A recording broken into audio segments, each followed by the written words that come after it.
In this section, we're going to talk about challenges that your product, really any product, faces out there. And one of the big things is ourselves, our personal biases, and how that affects the development process.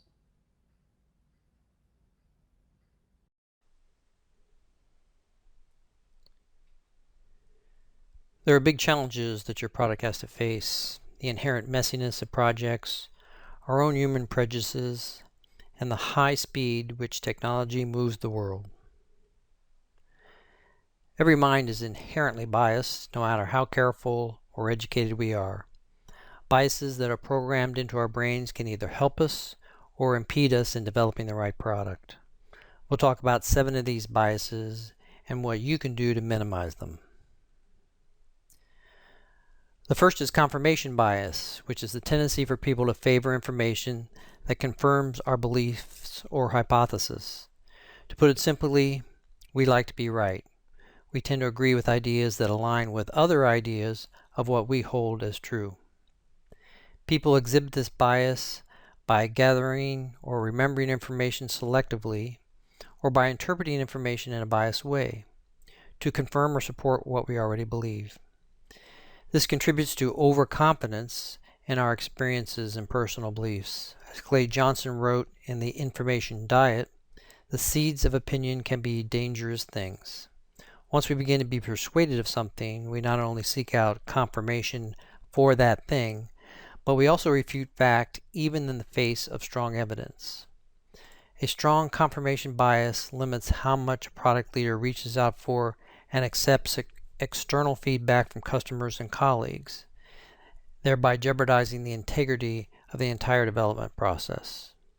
So the Agile counter bias for this is the wide range of outside opinion and objective data that's used to validate a product as it is being built.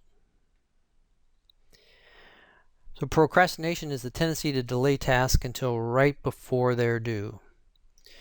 The worst procrastination is, the higher the productivity in the period just before the deadline. In other words, we cram all the work in right before things are due. The Agile counter bias are the many deadlines in Agile's iterative style that produces a greater number of higher productive periods. Many people are procrastinators. I am. Are you? Familiarity bias is the tendency to be overly influenced by the people closest to you, or the people you talked with at the last trade show maybe.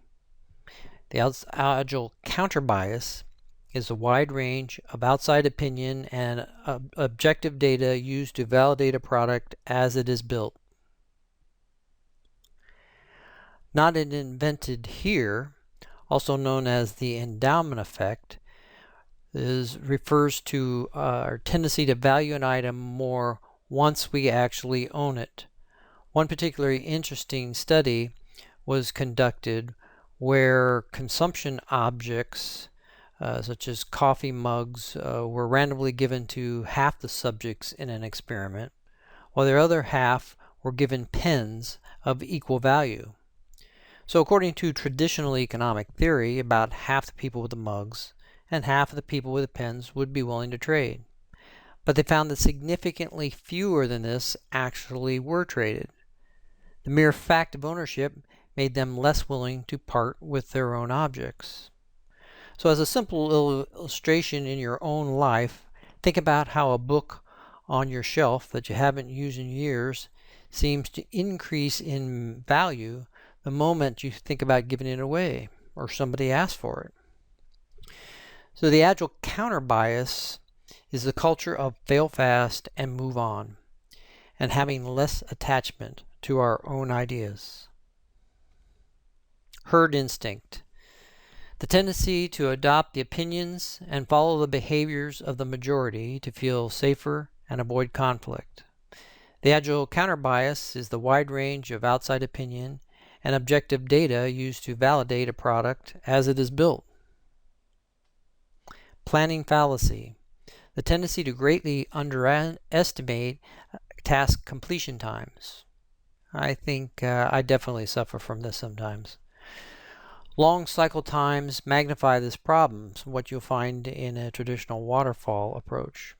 The farther out we need to plan and estimate, the more risk of us being wrong. Now, the Agile counter bias is the style of small tasks and short increments to minimize estimation errors. Zero risk bias is the last one we're going to look at, and that's when you have a preference for reducing a small risk to zero over a greater reduction in a larger risk. So, in other words, sweating the small stuff at the expense of bigger problems. The Agile counter bias is accepting that you can't know the exact specs for your product well ahead of time, and that many small releases of an imperfect product is actually the path to perfection. So these are just a few of the surprisingly large number of cognitive biases. The link at the bottom of this slide takes you to a list of over 100. By acknowledging and, more importantly, managing our personal and collective biases, we position ourselves to make more unbiased and accurate decisions. So one of the big things that we are facing, your product will face, is the fast pace of computing power. And this slide illustrates it through Moore's Law, which is a long-running trend in computer hardware where chip performance doubles every 2 years. And they got the labels for the different types of chips from Intel along the path there.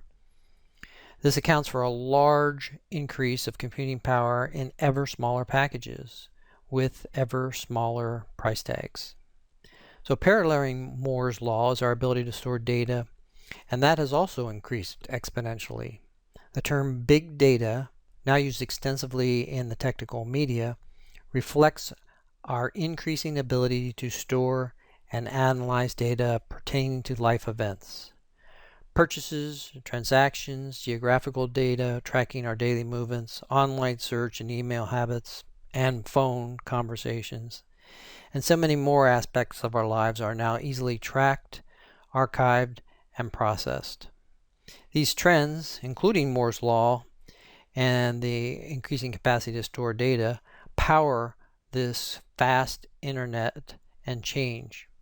The change never occurs at a steady and predictable rate. History shows this, that innovation and technology are increasing the wealth and development of nations at a faster and faster rate. In fact, it is increasing exponentially, both in magnitude and breadth. While fire and wheel took tens of thousands of years to master, modern technology moves so fast it's impossible to keep up with all the changes that occur just within 1 year.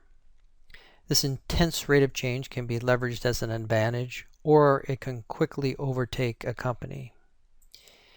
In The Origin of Wealth, Eric Beinhocker refers to evolution as a continuous adaptation of the organism to learn what it needs to survive. As needs change, evolution produces new designs that are better suited to new survival criteria. Populations with successful designs grow, while unsuccessful designs lose out in the competition for resources. So there is no equilibrium in nature or with the product. Constant adaptation is required to survive. Evolution prevents extinction. The natural imperative is keep evolving your product or die. We'll learn in upcoming sections how to use this adaptation and evolution to discover the right product. So here is a pie chart of non-Agile IT projects. The slide represents software features that were requested, designed, built, tested, and implemented. In the software used for the study, the segments reveal that a very small percentage of features were actually used. In this one, you could add up your always and often and maybe get to about 25%. Clearly, the amount of waste is astronomical, and we can assume at least somewhat avoidable. Yet the situation is all too common. So why does this happen? It's simple. The person or the group responsible for the product ideas did not achieve a clear understanding of what the customer actually needed in order to solve their problems. So this enormous discrepancy between actual needs and product features highlights the critical importance of accurately defining customer needs and building in strict alignment with them. Here's another graph that shows an increase in the success rate over the years, but still 2 out of 3 projects are still failing in the last year, 32%. I think the interesting category here is the 44% of projects that were challenged. And that is defined as either late, over budget, or not meeting specifications. So there's a lot of challenges facing your product, but there will be some ways I'm going to show you that give you a better odds at your chance of success.